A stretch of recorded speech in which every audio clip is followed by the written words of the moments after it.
죽었어. 11명이 죽었다고. 불호다. 소장의 절규가 새벽 연구소를 울렸고 저는 바닥에 주저앉아 떨리는 손으로 화면 속 숫자를 바라봤습니다. 내가 죽인 거야. 박민준 박사가 경고했는데 내가 무시했어. 실시간으로 올라가는 사망자 숫자 앞에서 3년간의 자부심이 한순간에 무너져 내렸습니다. 모니터에는 차갑게 메시지가 떴어요. 도쿄대학병원 환자 사망, 오사카 중환자실 포화, 나고야 응급 이송 실패. 제가 만든 시스템이, 제 오만이 지금 이 순간에도 사람들의 생명을 앗아가고 있었습니다. 저는 아마미야 미나토입니다. 38살, 일본 국립의료정보연구원의 수석 엔지니어였죠. 그때 제 명함을 받은 사람들은 모두 고개를 숙였어요. 도쿄대학교 의공학과를 수석으로 졸업하고 26에 박사학위를 받았습니다. 30이 되기 전에 이미 3개의 특허를 보유했고 일본 의료 AI 분야에서 제 이름을 모르는 사람은 없었어요. 2028년 가을이었습니다. 일본은 심각한 위기를 맞고 있었어요. 고령 인구가 전체의 35%를 넘어섰고 의사와 간호사는 턱없이 부족했죠. 지방병원들은 하나둘 문을 닫았고 도시의 대형 병원마저 응급실 대기 시간이 6시간을 넘어가기 일쑤였습니다. 정부는 해결책을 찾아야 했어요. 그리고 그 해결책의 중심에 제가 있었습니다. 미카즈키 AI. 우리가 개발한 의료진단 시스템의 이름이었어요. 초승달이라는 뜻이죠. 어둠 속에서 희망의 빛을 비춘다는 의미를 담았습니다. 3년간의 개발 기간 동안 저는 하루 평균 4시간밖에 자지 못했어요. 하지만 힘들지 않았습니다. 오히려 가슴이 뛰었죠.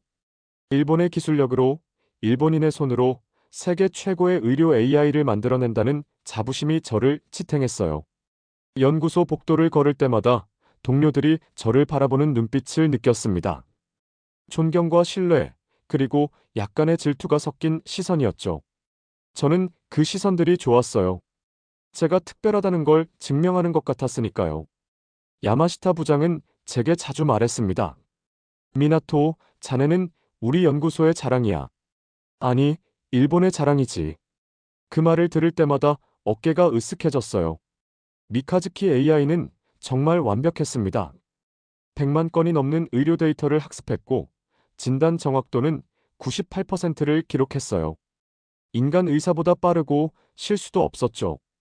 엑스레이, CT, MRI 영상을 순식간에 분석했고 혈액 검사 결과와 환자 증상을 종합해 최적의 진단을 내렸습니다. 정부 관계자들이 시연회를 보고 감탄했어요.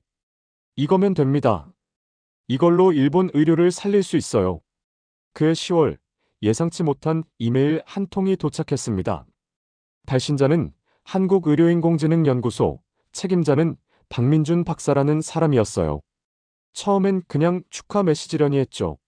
하지만 내용은 달랐습니다. 귀 연구소에서 개발 중인 미카즈키 AI 시스템에 대해 우려스러운 부분을 발견했습니다.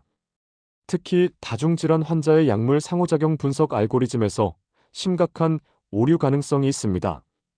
저희 연구소에서 유사한 시스템을 개발하며 겪은 문제이기도 합니다. 상세한 기술 자료를 공유하고 싶습니다. 저는 화면을 보며 코웃음을 쳤어요. 한국이라고요? 한국에서 감히 우리 기술에 오류가 있다고 말하는 거였죠. 저는 즉시 야마시타 부장을 찾아갔습니다. 부장님, 이것 좀 보세요. 야마시타 부장은 이메일을 읽더니 인상을 찌푸렸어요. 한국에서 온 거야? 신경 쓸 필요 없네. 우리 시스템은 이미 충분한 검증을 거쳤어. 제 생각도 그렇습니다. 하지만 혹시 모르니 일단 자료라도 받아볼까요? 그럴 필요 없어. 부장은 단호했습니다. 우리가 3년 동안 무얼 한 건데? 저쪽은 우리 성과를 시기하는 거야. 경쟁국이잖아. 혼선만 생길 뿐이야. 맞는 말이었어요. 저희는 이미 모든 테스트를 통과했습니다. 일본 최고의 의사들이 검증했고 정부 승인도 눈앞이었죠. 한국 연구소의 경고 같은 건 그저 잡음에 불과했어요. 저는 정중하지만 냉랭한 답장을 보냈습니다. 관심에 감사드립니다. 하지만 저희 시스템은 이미 충분한 검증 절차를 마쳤습니다. 그로부터 일주일 후 박민준 박사에게서 다시 연락이 왔어요. 이번엔 더 구체적이었습니다. 특히 당뇨와 고혈압을 동시에 앓는 고령 환자의 경우 기존 약물과 새로 처방되는 항응고제 간의 상호작용을 시스템이 제대로 감지하지 못할 수 있습니다. 저희는 실제로 이 문제로 베타 테스트 중 2건의 위험 상황을 경험했습니다. 저는 그 이메일을 읽고 화가 났어요.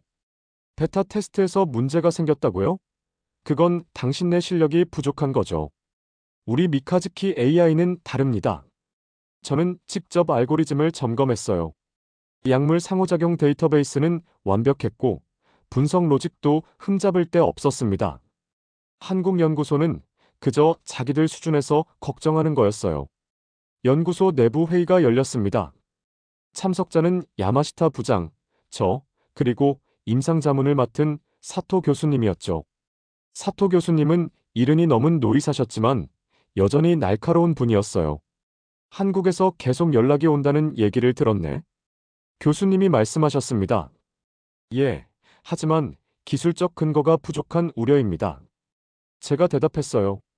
저희 시스템은 이미 모든 케이스를 상정해 설계됐습니다. 사토 교수님은 잠시 생각하시더니 고개를 끄덕였어요. 그래. 미나토 군을 믿지. 자네가 만든 시스템이니까. 다만 너무 자신감에 빠지지는 말게. 물론입니다, 교수님. 하지만 속으로는 생각했죠. 자신감이 아니라 실력입니다. 저는 제가 무엇을 만들었는지 정확히 알았어요. 미카즈키 AI는 세계 최고였고 그 누구의 조언도 필요 없었습니다. 11월 15일 도쿄 프레스센터에서 공식 발표회가 열렸어요. 기자들이 100명도 넘게 모였고 방송 카메라가 5대나 설치됐습니다. 저는 단상에 올라 마이크 앞에 섰죠. 조명이 눈부셨지만 떨리지 않았어요. 오히려 가슴이 벅찼습니다. 미카즈키 AI는 일본 의료의 미래입니다. 저는 또박또박 말했어요. 환자를 기다리게 하지 않고 실수하지 않으며 지치지 않는 의료 시스템. 이것이 우리가 만든 답입니다. 박수가 쏟아졌어요. 플래시가 터졌고 기자들이 질문을 쏟아냈습니다. 해외 기술 협력은 없었나요? 한 기자가 물었죠. 전혀 없습니다. 저는 자랑스럽게 답했어요. 순수 일본 기술로 일본인의 손으로 만들어냈습니다. 그 순간이 제 인생에서 가장 빛나는 순간이었어요. 야마시타 부장은 환하게 웃었고 사토 교수님도 만족스러운 표정이었습니다. 정부 관계자들은 악수를 청했어요. 미나토 씨, 당신이 일본을 구했습니다. 발표회가 끝나고 일주일 후 미카즈키 AI는 전국 30개 병원에 시범 도입됐습니다. 도쿄, 오사카, 나고야의 대형 병원들이었죠. 저는 매일 아침 모니터링 대시보드를 확인했어요. 진단 건수, 정확도, 처리 시간, 모든 지표가 완벽했습니다. 그런데 12월 초 아주 작은 보고서 하나가 올라왔어요. 오사카 시립병원에서 보낸 거였습니다. 73세 남성 환자, 당뇨 및 고혈압 병력, 미카즈키 AI가 처방한 항응고제 투여 후 어지럼증 호소, 약물 조정 후 증상 완화됨. 저는 그 보고서를 보고 잠시 멈칫했어요. 어지럼증이라고요? 하지만 곧 고개를 저었습니다. 나이 많은 환자니까 당연히 그럴 수 있지. 약물 조정으로 해결됐다면 문제 없어. 저는 그 보고서를 중요하지 않은 파일함에 넣어뒀어요. 그날 밤 집으로 돌아가는 전철 안에서 문득 박민준 박사의 이메일이 떠올랐습니다. 당뇨와 고혈압을 동시에 앓는 고령 환자의 경우 저는 고개를 흔들었어요. 아니야, 우연의 일치일 뿐이야. 하지만 가슴 한구석이 묘하게 무거웠습니다. 다음 날 저는 평소보다 일찍 출근했어요. 사무실에 아무도 없을 때 저는 조용히 미카즈키 AI의 약물 상호작용 알고리즘을 다시 열어봤습니다. 코드를 한 줄 한 줄 읽어 내려갔죠. 완벽했어요. 문제될 게 하나도 없었습니다. 저는 안도의 한숨을 쉬었어요. 역시 내가 만든 시스템이야. 걱정할 것 없어. 하지만 왜일까요? 모니터를 끄고 일어서는 순간 등골이 싸늘해지는 느낌이 들었습니다. 마치 보이지 않는 무언가가 제 뒤에 서 있는 것 같았어요. 저는 뒤를 돌아봤지만 아무도 없었습니다. 그저 텅 빈 사무실뿐이었죠. 겨울바람이 유리창을 흔들었어요. 저는 코트를 여미고 사무실을 나섰습니다. 복도는 고요했고 비상구 표시등만 초록빛으로 깜빡이고 있었어요. 그 빛이 어쩐지 불길해 보였습니다. 그날 밤 저는 이상한 꿈을 꿨어요. 하얀 병원 복도를 걷고 있었는데 갑자기 환자들이 쓰러지기 시작했습니다. 침대에서, 복도에서, 진료실에서. 그리고 모두가 저를 바라봤어요. 당신이 만든 거잖아요. 당신 때문이에요. 저는 악을 쓰며 깼습니다. 등에 식은땀이 흥건했죠. 창밖을 보니 동이 트고 있었어요. 도쿄의 빌딩들이 희미하게 윤곽을 드러냈습니다. 저는 물을 마시며 스스로를 진정시켰어요. 그냥 꿈이야. 스트레스 때문이지. 하지만 가슴속 어딘가에서 작은 목소리가 속삭였습니다. 정말 괜찮은 걸까? 저는 그 목소리를 애써 무시했어요. 출근 준비를 하고 평소처럼 넥타이를 맸습니다. 거울 속 제 얼굴은 여전히 자신감으로 가득했죠. 하지만 눈빛만큼은 조금 흔들리고 있었어요. 그렇게 12월이 깊어갔습니다. 미카즈키 AI는 계속 작동했고 환자들은 계속 진단받았어요. 저는 매일 대시보드를 확인했고 숫자들은 여전히 완벽했습니다. 하지만 밤마다 그 꿈이 반복됐어요. 쓰러지는 환자들, 저를 바라보는 눈빛들. 어느 날 저녁 야마시타 부장이 제 어깨를 두드렸어요. 미나토, 얼굴이 안 좋은데? 푹 쉬게. 괜찮습니다. 그냥 좀 피곤해서요. 무리하지 말게. 자네는 이미 충분히 해냈어. 충분히 해냈다. 그 말이 귀에 맴돌았습니다. 정말 충분했을까요? 정말 모든 게 완벽했을까요? 그날 밤, 저는 다시 한번 박민준 박사의 이메일을 열어봤어요. 상세한 기술 자료를 공유하고 싶습니다. 커서가 탑장 버튼 위에서 멈췄습니다. 그리고 저는 천천히, 아주 천천히 창을 닫았어요. 12월 20일, 첫눈이 내렸습니다. 도쿄 거리가 하얗게 물들었죠. 저는 연구소 창가에 서서 눈을 바라봤어요. 아름다웠지만 왠지 모를 불안함이 가슴을 짓눌렀습니다. 그 순간 제 휴대폰이 울렸어요. 오사카 시립병원에서 온 전화였습니다. 오사카 시립병원에서 온 전화였습니다. 담당 의사인 후지와라 선생님의 목소리가 들렸어요. 미나토 씨, 죄송하지만 확인 좀 부탁드립니다. 지난주에 이어 오늘도 비슷한 케이스가 나왔어요. 비슷한 케이스요? 예. 70대 고령 환자인데 당뇨와 고혈압이 있는 분이에요. 미카즈키 AI가 처방한 약물 조합 후에 심한 어지럼증과 구역질을 호소하셨습니다. 다행히 큰 문제는 없었지만요. 저는 전화를 끊고 모니터를 켰어요. 오사카 시립병원의 데이터를 불러왔습니다. 후지와라 선생님 말이 맞았어요. 일주일 사이에 3건의 유사 사례가 보고됐더군요. 73세 남성, 78세 여성, 70세 남성. 모두 당뇨와 고혈압 병력을 가진 환자들이었습니다. 이상하네. 저는 속으로 중얼거렸어요. 하지만 곧 고개를 저었죠. 고령 환자들이니까 약물에 민감할 수 있어. 체질 차이겠지. 저는 그렇게 스스로를 설득했습니다. 데이터를 저장하고 창을 닫았어요. 다음 날 아침 도쿄대학병원에서도 연락이 왔습니다. 이번엔 간호부장이었어요. 미나토 씨, 저희도 조금 이상한 점을 발견했습니다. 최근 일주일간 미카즈키 AI가 처방한 약물 조합으로 부작용을 보인 환자가 5명이나 나왔어요. 5명이요? 네. 전부 복합질환을 가진 고령 환자들이었고요. 큰 사고는 없었지만 현장에서 조금 불안해하고 있습니다. 저는 전화를 끊고 야마시타 부장을 찾아갔어요. 부장은 서류를 보고 있다가 고개를 들었습니다. 무슨 일인가? 부장님, 오사카와 도쿄에서 유사한 사례가 보고됐습니다. 고령 복합질환 환자들의 약물 부작용이요. 야마시타 부장은 잠시 생각하더니 손을 흔들었어요. 그 정도는 예상 범위 아닌가?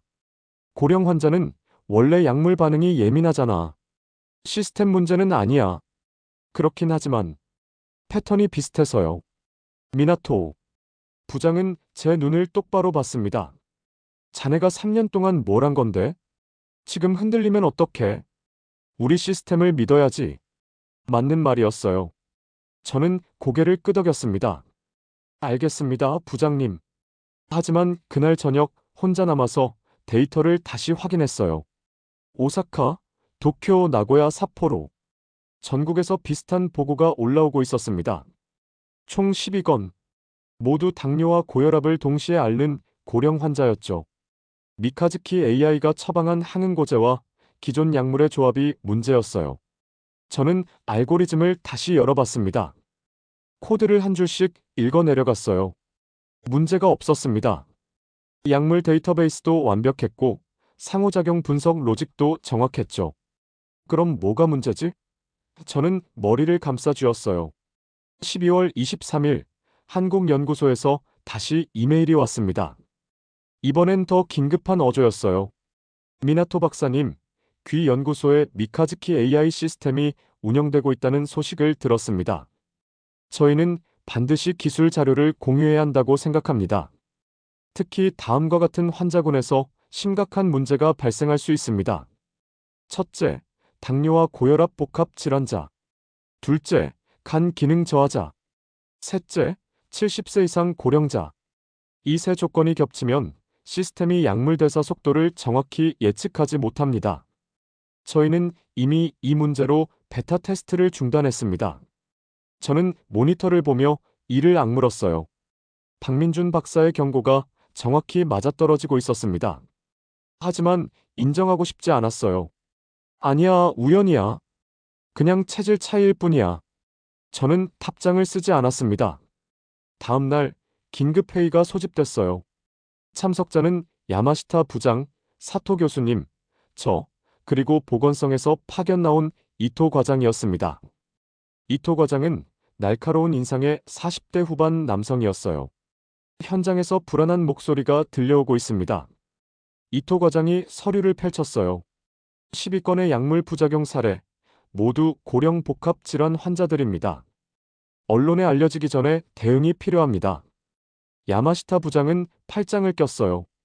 과장님, 그 정도는 허용 범위입니다.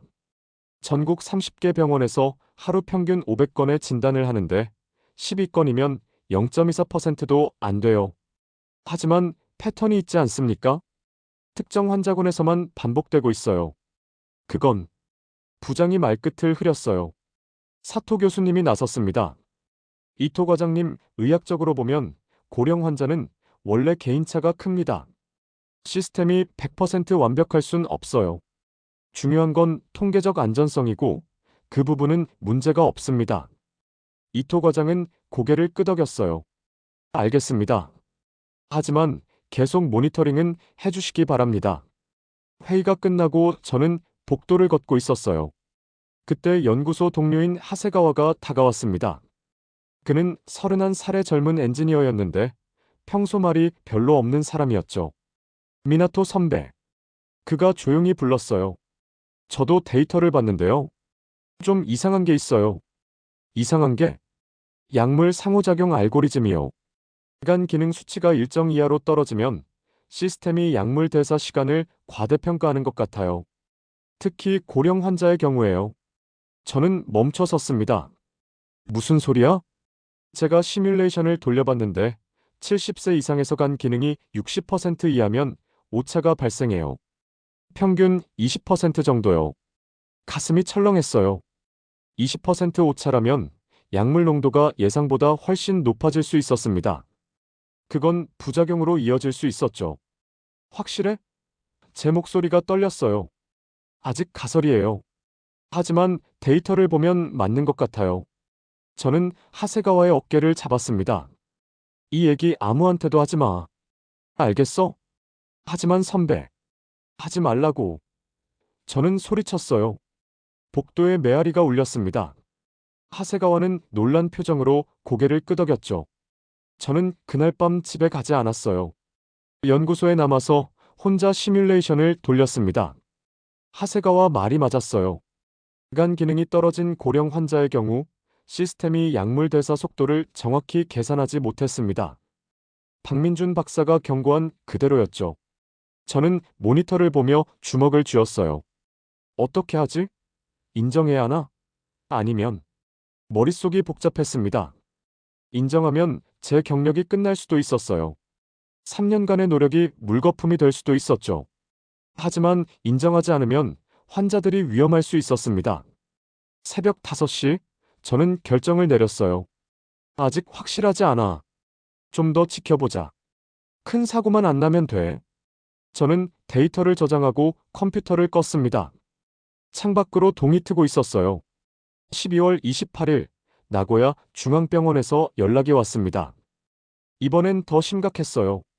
미나토 씨, 환자가 실신했습니다.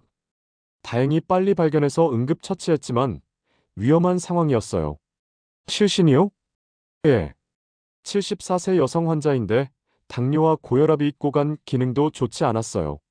미카즈키 AI가 처방한 약물을 복용한 지 3시간 만에 쓰러졌습니다. 약물 농도를 측정해보니 정상치의 2배였어요. 전화를 끊고 저는 책상에 주저앉았어요. 2배. 치명적인 수치였습니다. 조금만 늦었어도 정말 큰일 날 뻔했죠.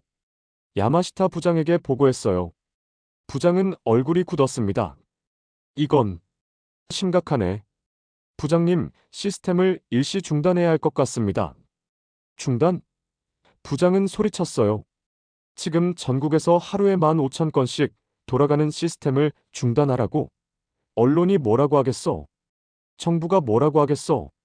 하지만 환자 안전은 우리가 지키면 돼. 부장은 책상을 쳤습니다. 현장 의사들한테 고령 복합 질환자는 수동 확인하라고 지침 내려. 시스템은 계속 돌려. 부장님, 이건 명령이야, 미나토. 저는 고개를 숙였어요. 알겠습니다. 12월 30일, 새해 전날이었어요. 연구소는 조용했습니다. 대부분 휴가를 떠났죠. 저는 혼자 남아서 모니터를 보고 있었어요. 전국에서 올라오는 데이터를 실시간으로 확인했습니다. 그때였어요. 갑자기 화면에 이상한 패턴이 나타났습니다. 오사카, 도쿄, 후쿠오카, 삿포로. 여러 병원에서 동시에 비슷한 진단 결과가 쏟아지기 시작했어요. 70세 이상 고령 환자들에게 동일한 약물 조합이 처방되고 있었습니다. 저는 확대해서 봤어요. 15분 사이에 23건, 30분 사이에 57건, 1시간 사이에 112건. 모두 같은 패턴이었습니다. 당뇨와 고혈압 복합 질환자, 항응고제 처방, 간 기능 미고려. 이게 뭐야? 저는 중얼거렸어요. 손이 떨렸습니다. 이건 우연이 아니었어요. 시스템에 뭔가 근본적인 문제가 있었습니다. 그리고 그 문제가 지금 전국적으로 반복되고 있었죠. 저는 휴대폰을 들었어요. 야마시타 부장에게 전화를 걸었습니다. 신호음이 울렸지만 받지 않았어요. 사토 교수님에게도 걸었습니다. 역시 받지 않았죠. 모두 휴가 중이었어요. 저는 모니터를 보며 숨을 몰아쉬었습니다. 숫자가 계속 올라갔어요. 150건, 200건, 250건. 전국의 병원에서 같은 실수가 반복되고 있었습니다. 그리고 저는 혼자였어요. 창밖으로 불꽃놀이가 터졌어요. 새해를 알리는 소리였습니다. 사람들의 환호 소리가 희미하게 들렸죠. 하지만 연구소 안은 고요했어요. 오직 컴퓨터 펜 돌아가는 소리만 들렸습니다. 저는 키보드에 손을 올렸어요. 시스템을 중단시킬 수 있었습니다. 지금 당장 제 권한으로 가능했죠.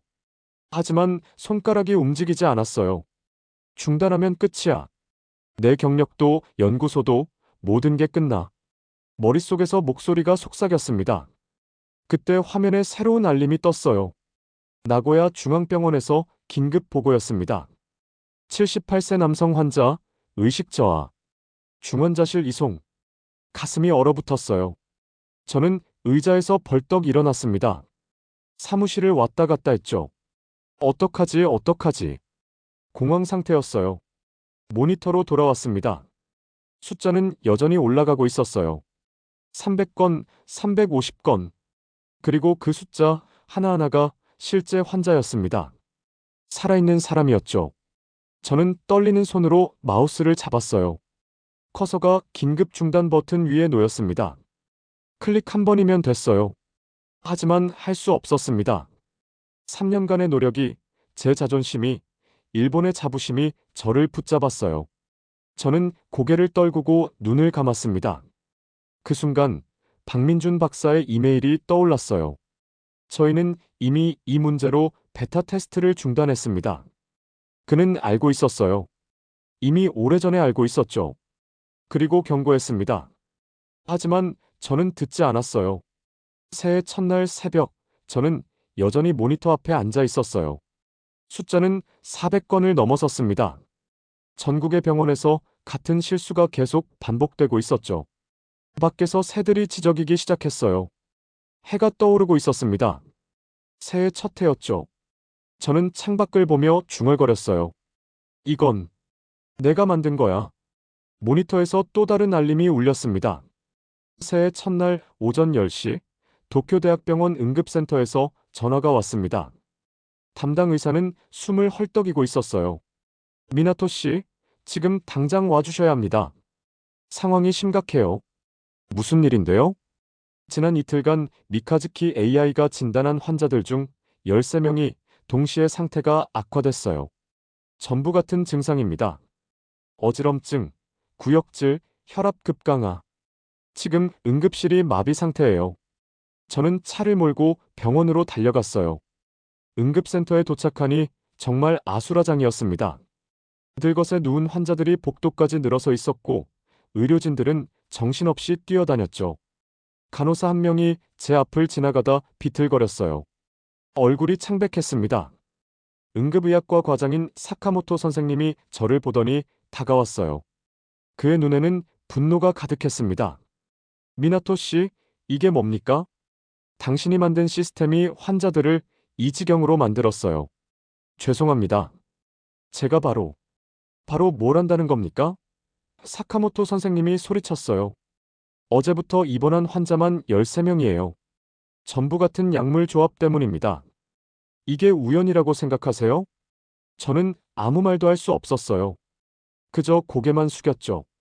연구소로 돌아왔을 땐 이미 긴급회의가 소집돼 있었습니다. 회의실에 들어서니 분위기가 싸늘했어요.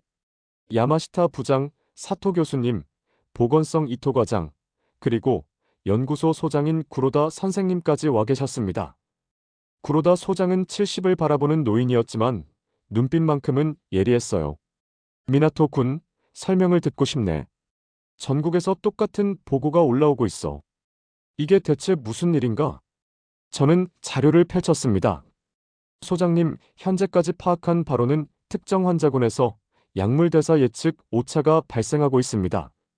고령 복합 질환자 중 간 기능이 저하된 경우인데, 그럼 시스템에 문제가 있다는 얘기 아닌가? 이토 과장이 끼어들었어요. 왜 이걸 진작 보고하지 않았습니까? 저는 말문이 막혔습니다. 야마시타 부장이 나섰어요. 과장님, 이건 시스템 문제라기보단 예외 케이스입니다. 모든 AI가 100% 완벽할 순 없어요. 예외 케이스가 전국에서 동시다발적으로 나타난다고요? 이토 과장의 목소리가 날카로웠습니다. 어제 하루만 32건이 보고됐어요. 오늘은 벌써 21건입니다. 이게 예외입니까? 회의실이 조용해졌어요. 구로다 소장이 한숨을 쉬었습니다. 이토 과장, 일단 진정하시고 우리가 대책을 마련하겠습니다. 대책이요? 이토 과장이 비웃었어요. 이미 언론이 냄새 맡기 시작했어요. 내일이면 기사가 나갈 겁니다. 그 전에 뭔가 해야 한다고요. 회의는 2시간 동안 계속됐어요. 결론은 나지 않았습니다. 각자 책임을 떠넘기기 바빴죠. 보건성은 연구소를 탓했고 연구소는 병원을 탓했습니다. 그 와중에 저는 그저 앉아만 있었어요. 입을 열 수가 없었습니다. 회의가 끝나고 사무실로 돌아왔을 때 책상 위에 봉투 하나가 놓여 있었어요. 보낸 사람 칸에는 한국의료인공지능연구소라고 적혀 있었습니다. 저는 떨리는 손으로 봉투를 뜯었어요. 안에는 두껍게 인쇄된 보고서가 들어 있었습니다. 표지엔 이렇게 쓰여 있었죠. 미카즈키-AI 시스템 위험성 분석 보고서. 박민준 박사의 서명이 있었어요. 저는 보고서를 펼쳤습니다. 첫 페이지부터 충격이었어요. 그들은 이미 우리 시스템을 완전히 분석해놨더군요. 알고리즘 구조부터 데이터 처리 방식까지 모든 게 정확히 파악돼 있었습니다. 3페이지에 핵심 내용이 나왔어요. 미카즈키-AI의 약물대사 예측 모델은 평균 간 기능을 기준으로 설계됐다. 그러나 70세 이상 고령자의 간 기능은 개인차가 크며 특히 60% 이하로 저하된 경우 예측 오차가 기하급수적으로 증가한다. 이는 단순 버그가 아닌 설계 단계의 근본적 결함이다. 손에서 힘이 빠졌어요. 보고서가 바닥에 떨어졌습니다. 그들 말이 맞았어요. 완벽히 정확하게 맞았습니다. 저는 3년 동안 평균값에만 집중했어요. 개인차를 간과했죠. 그리고 그 실수가 지금 수백 명의 환자를 위험에 빠뜨리고 있었습니다. 저는 의자에 주저앉아 머리를 감싸 쥐었어요. 내가 뭘 한 거지? 그날 밤 혼자 데이터 분석실에 남았습니다. 전국 병원의 실시간 데이터를 화면에 띄웠어요. 숫자들이 끊임없이 올라갔습니다. 오진 의심 케이스, 약물 부작용 사례, 응급 입원 건수. 모든 게 증가하고 있었죠. 그때 이상한 패턴을 발견했어요. 특정 시간대에 오진 사례가 집중적으로 나타났습니다. 오후 2시에서 4시 사이, 그리고 저녁 8시에서 10시 사이. 왜일까요? 저는 로그를 뒤졌어요. 그리고 알았습니다. 그 시간대는 병원이 가장 붐비는 때였어요. AI 시스템의 부하가 걸리면서 처리 속도가 느려졌고 그 과정에서 일부 데이터가 제대로 처리되지 않았던 겁니다. 시간 기능 수치 같은 미세한 값들이 누락되거나 잘못 계산됐죠. 저는 전율했어요. 이건 단순한 오류가 아니었습니다. 시스템 자체에 구조적 결함이 있었어요. 그리고 그 결함이 가장 바쁜 시간, 가장 많은 환자가 몰릴 때 드러났습니다. 새벽 3시 하세가와가 사무실에 들어왔어요. 그도 잠을 못 자고 있었던 모양이었습니다. 선배, 오사카에서 또 연락 왔어요. 환자 5명이 동시에 중환자실로 옮겨졌대요. 5명. 전부 오후 3시에서 4시 사이에 진단받은 사람들이에요. 제 추측이 맞았습니다. 저는 하세가와를 봤어요. 우리가 잘못한 거야. 선배. 처음부터 잘못됐어. 설계부터 잘못됐다고. 제 목소리가 떨렸습니다. 한국연구소 말이 맞았어. 전부 맞았다고. 하세가와는 아무 말도 하지 않았어요. 그저 고개를 떨구고 있었죠. 이틀 뒤 언론이 움직이기 시작했습니다. 먼저 작은 인터넷 매체에서 기사가 나왔어요. AI 의료 시스템 오진 의혹.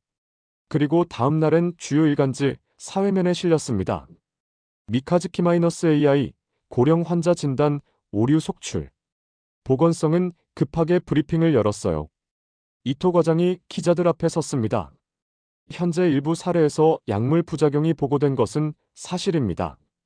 하지만 시스템 자체에 문제가 있다고 단정할 수는 없습니다. 개인의 체질 차이일 가능성이 크며. 기자 한 명이 손을 들었어요. 그럼 왜 특정 환자군에서만 반복적으로 나타납니까? 그건 현재 조사 중입니다. 조사 중이라는 말은 문제가 있다는 뜻 아닙니까? 브리핑은 엉망이 됐어요. 이토 과장은 제대로 된 답변을 하지 못했고 기자들은 더 공격적으로 질문을 쏟아냈습니다. 저는 사무실에서 생중계를 보며 식은땀을 흘렸어요. 그날 오후 구로다 소장이 저를 불렀습니다. 소장실에 들어가니 야마시타 부장도 있었어요. 둘 다 표정이 어두웠습니다. 미나토군. 구로다 소장이 말했어요. 자네가 정직하게 대답해줘야겠네. 시스템에 근본적인 문제가 있나? 저는 입술을 깨물었습니다. 있습니다. 뭐라고? 설계 단계부터 잘못됐습니다. 시간 기능 개인차를 제대로 반영하지 못했고 시스템 부하 시 데이터 처리에 오류가 발생합니다. 야마시타 부장이 벌떡 일어섰어요. 미나토, 지금 무슨 소리를 하는 거야? 사실입니다, 부장님. 한국연구소가 보낸 보고서를 보면 한국? 구로다 소장이 눈썹을 찌푸렸습니다. 한국에서 보고서를 보냈다고? 저는 책상 위 봉투를 꺼냈어요. 예. 이미 3달 전부터 경고했습니다. 하지만 저희가 무시했죠. 회의실이 조용해졌습니다. 구로다 소장은 보고서를 펼쳐 읽기 시작했어요. 1페이지, 2페이지, 3페이지. 그의 얼굴이 점점 굳어갔습니다. 이걸 언제 받았나? 첫 경고는 10월에 받았습니다. 10월? 소장의 목소리가 차가워졌어요. 그럼 우리가 시스템을 발표하기 1달 전이잖아. 왜 보고하지 DIDNT? 저는 잘못 판단했습니다. 구로다 소장이 책상을 쳤습니다. 잘못 판단했다고? 자네가 자존심 때문에 수백 명의 환자를 위험에 빠뜨렸어. 저는 고개를 숙였어요. 변명할 수 없었습니다. 그날 저녁 후쿠오카 종합병원에서 긴급 연락이 왔어요. 상황이 심각하다고 했습니다. 저는 야마시타 부장과 함께 비행기를 탔죠. 2시간 만에 후쿠오카에 도착했습니다. 병원에 들어서는 순간 알았어요. 이건 제가 상상했던 것보다 훨씬 심각했습니다. 중환자실이 가득 찼고 의료진들은 지쳐 있었어요. 간호사 한 명이 복도 벽에 기대서서 울고 있었습니다. 응급의학과 과장이 저희를 맞았어요. 미나토 씨, 부장님. 환자 23명이 동시에 상태가 악화됐습니다. 전부 어제 오후에 미카즈키 AI로 진단받은 분들이에요. 23명이요? 예. 그중 8명은 의식이 떨어진 상태입니다. 지금 인공호흡기를 달고 있어요. 저는 중환자실 유리창 너머를 봤어요. 침대마다 환자가 누워 있었고 기계들이 삐삐 소리를 냈습니다. 그 환자들 모두가 제가 만든 시스템 때문에 저기 있었어요. 야마시타 부장이 제 어깨를 잡았습니다. 미나토, 우리가 뭔가 해야 해. 하지만 시스템을 중단시켜야 해. 지금 당장. 저는 고개를 끄덕였어요. 알겠습니다. 도쿄로 돌아오는 비행기 안에서 휴대폰에 메시지가 쌓여 있었습니다. 오사카, 나고야, 삿포로, 교토.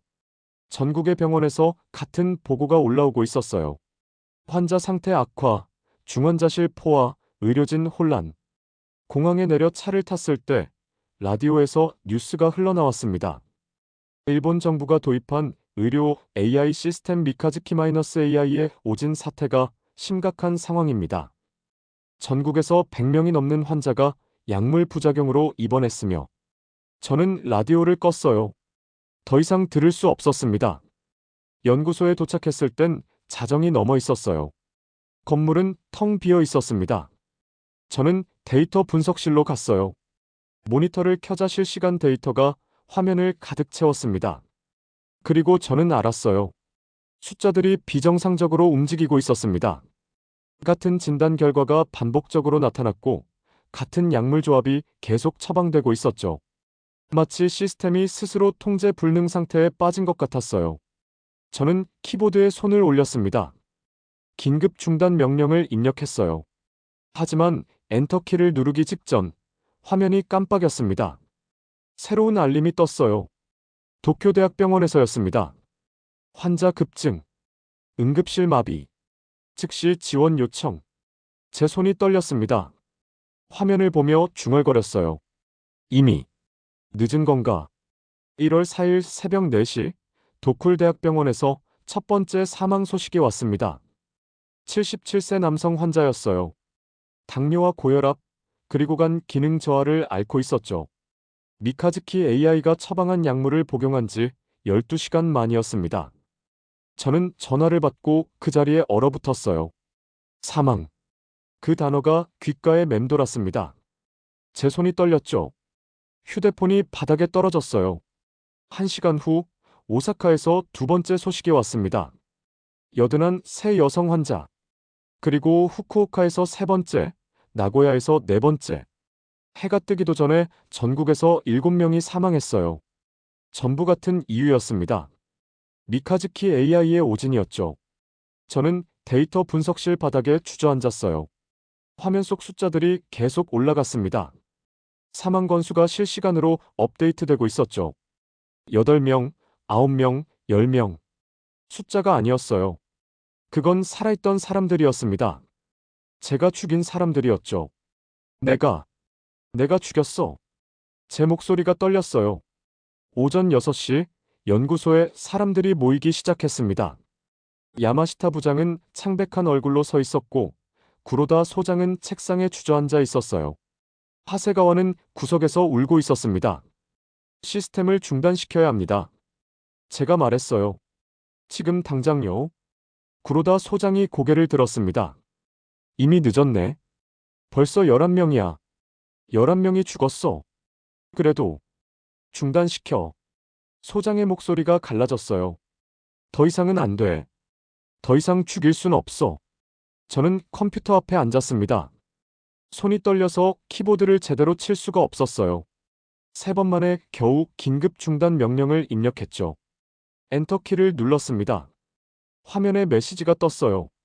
미카즈키-AI 시스템 전면 중단. 전국 30개 병원 연결 해제 완료. 끝났습니다. 3년간의 노력이, 일본의 자부심이, 모든 게 끝났어요. 그날 오전 언론이 폭발했습니다. 모든 방송국이 특집으로 다뤘어요. 일본 AI 의료 시스템 참사, 미카즈키-AI로 인한 사망자, 15명 돌파, 정부의 무책임한 도입, 누가 책임질 것인가? 병원 응급실은 마비됐습니다. 환자들은 AI 시스템을 거부했고, 의사들은 과부하에 시달렸어요. 간호사들은 교대조차 제대로 못했습니다. 도쿄대학병원 응급센터에선 의료진 3명이 쓰러졌어요. 사카모토 선생님이 기자들 앞에서 울먹였습니다. 우리가 믿었어요. 시스템을 믿었어요. 정부를 믿었죠. 그런데 환자들이 죽었어요. 우리 눈앞에서 죽었다고요. 저는 텔레비전을 보며 눈물을 흘렸어요. 제 잘못이었습니다. 제가 만들었고, 제가 고집부렸고, 제가 경고를 무시했어요. 박민준 박사는 이미 알고 있었습니다. 3달 전에, 4달 전에. 그가 계속 경고했는데 저는 듣지 않았죠. 1월 5일 국회에서 긴급 청문회가 열렸습니다. 저와 야마시타 부장, 구로다 소장이 출석했어요. 플래시가 터졌고 기자들이 소리쳤습니다. 사과하세요. 책임지세요. 의원 한 명이 저를 가리켰어요. 아마미야 미나토 씨, 당신이 만든 시스템입니까? 예. 한국연구소에서 경고를 받았다는 게 사실입니까? 사실입니다. 왜 무시했습니까? 저는 고개를 숙였어요. 제 오만이었습니다. 제 자만이 사람들을 죽였습니다. 청문회장이 술렁였습니다. 카메라가 저를 향했고 플래시가 계속 터졌어요. 저는 그 빛을 견딜 수 없었습니다. 그날 밤 사망자 수는 23명이 됐어요. 23명. 그 숫자가 머릿속에서 떠나지 않았습니다. 저는 집에 가지 못했어요. 연구소 바닥에 누워 천장을 봤죠. 눈물이 흘러내렸습니다. 1월 7일 정부는 긴급 대책회의를 열었습니다. 보건성, 총리실, 각 부처 장관들이 모였어요. 이토 과장이 보고했습니다. 현재 전국 병원이 수동진단 체제로 전환했습니다. 하지만 의료 인력이 부족해 한계 상황입니다. 환자 대기 시간이 평균 8시간을 넘었고 응급실 과부하로 추가 사망이 우려됩니다. 총리가 물었어요. 대안은 없나? 하나 있습니다. 이토 과장이 서류를 펼쳤어요. 한국의료인공지능연구소입니다. 그들은 이미 유사한 시스템을 개발했고 안전성이 검증됐습니다. 한국?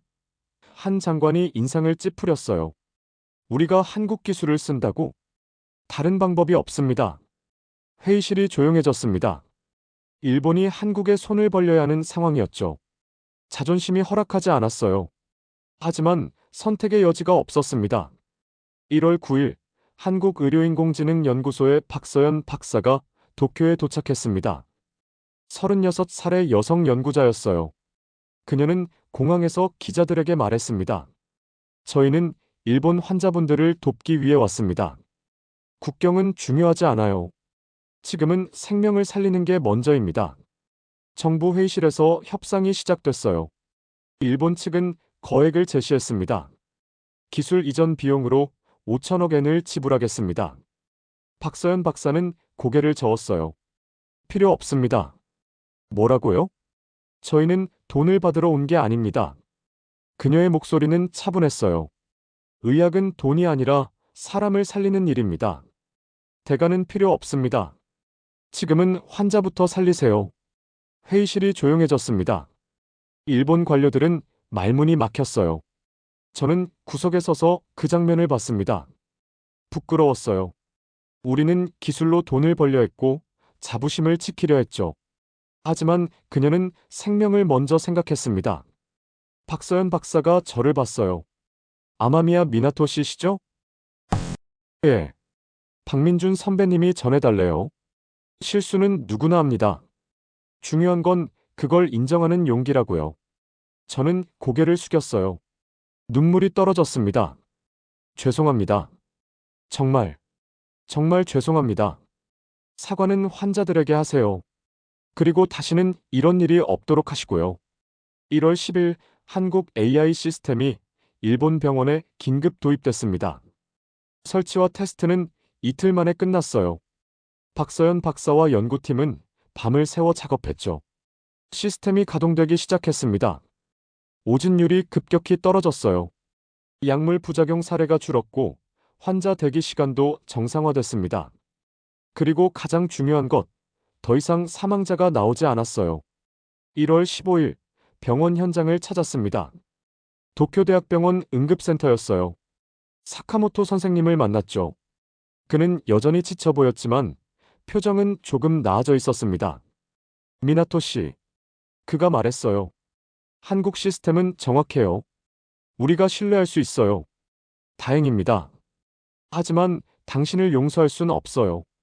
사카모토 선생님의 목소리는 차가웠습니다. 23명이 죽었어요. 그분들은 돌아오지 않습니다. 알고 있습니다. 당신이 겸손했다면, 경고를 들었다면 그분들은 살아계셨을 거예요. 저는 아무 말도 할 수 없었어요. 그 말이 전부 사실이었으니까요. 2월, 저는 연구소를 떠났습니다. 사직서를 제출했고 구로다 소장은 묵묵히 받았어요. 야마시타 부장도 사표를 냈고 정부는 전면 개편을 발표했습니다. 마지막 날 연구소를 나서며 뒤를 돌아봤어요. 3년을 보낸 곳이었습니다. 제 꿈을 이룬 곳이었죠. 하지만 지금은 악몽의 현장이었어요. 하세가와가 저를 배웅하러 나왔습니다. 선배, 어디로 가실 건가요? 모르겠어. 하지만 저는 잠시 멈췄어요. 다시는 이런 실수를 하지 않을 거야. 겸손하게 환자를 먼저 생각하며 살겠어. 저도 배웠어요, 선배. 기술은 결국 사람을 위한 거라는 걸요. 저는 고개를 끄덕이고 걸어갔습니다. 3월, 벚꽃이 피었습니다. 저는 도쿄대학병원 근처 공원 벤치에 앉아 있었어요. 환자 가족들이 산책을 하고 아이들이 뛰어놀았습니다. 평범한 일상이었죠. 문득 박서연 박사의 말이 떠올랐습니다. 의학은 돈이 아니라 사람을 살리는 일입니다. 저는 그걸 잊고 있었어요. 기술에 취했고 자부심에 눈이 멀었죠. 그리고 23명의 생명을 잃었습니다. 휴대폰이 울렸어요. 박민준 박사였습니다. 그는 짧은 메시지를 보냈어요. 미나토 씨, 실수는 끝이 아닙니다. 그걸 딛고 일어서는 게 중요하죠. 언젠가 다시 만나요. 그때는 함께 환자를 살리는 기술을 만들어요. 저는 메시지를 보며 눈물을 흘렸습니다. 용서받을 자격은 없었어요. 하지만 기억할 의무는 있었습니다. 23명의 이름을, 제 실수를, 그리고 배운 교훈을. 벚꽃잎이 바람에 흩날렸어요. 저는 하늘을 올려다봤습니다. 구름 사이로 햇살이 비쳤죠. 다시는 오만하지 않겠습니다. 다시는 경고를 무시하지 않을게요. 기술은 사람을 위한 거니까. 생명보다 소중한 자존심은 없으니까. 저는 벤치에서 일어났습니다. 걸어야 했어요. 앞으로 천천히 겸손하게. 제가 저지른 실수를 가슴에 새기고 다시는 반복하지 않겠다는 다짐을 안고서요. 봄바람이 불었습니다. 따뜻했지만 저는 여전히 떨고 있었어요. 용서받을 수 없다는 걸 알았지만 그래도 살아야 했습니다. 기억하며 반성하며 더 나은 사람이 되기 위해서요. 멀리서 병원 건물이 보였습니다. 그곳에서 오늘도 누군가는 살아가고 있었어요. 한국의 기술로 일본의 의사들과 함께요. 국경을 넘은 협력이 생명을 살리고 있었습니다. 저는 걸음을 멈추고 병원을 바라봤어요. 그리고 조용히 중얼거렸습니다. 감사합니다. 그리고 미안합니다. 바람이 대답 대신 불어왔습니다. 벚꽃잎이 하늘로 올라갔고 저는 그걸 보며 다짐했어요. 언젠가, 정말 언젠가는 제가 배운 이 교훈으로 누군가를 도울 수 있기를. 오만이 아닌 겸손으로, 자만이 아닌 협력으로, 기술이 아닌 생명을 먼저 생각하는 사람이 되기를. 그렇게 봄은 깊어갔고 저는 천천히 걸어갔습니다. 아직 갈 길은 멀었지만 이제는 방향을 알고 있었어요. 사람을 향해, 생명을 향해, 진짜 의학을 향해서요.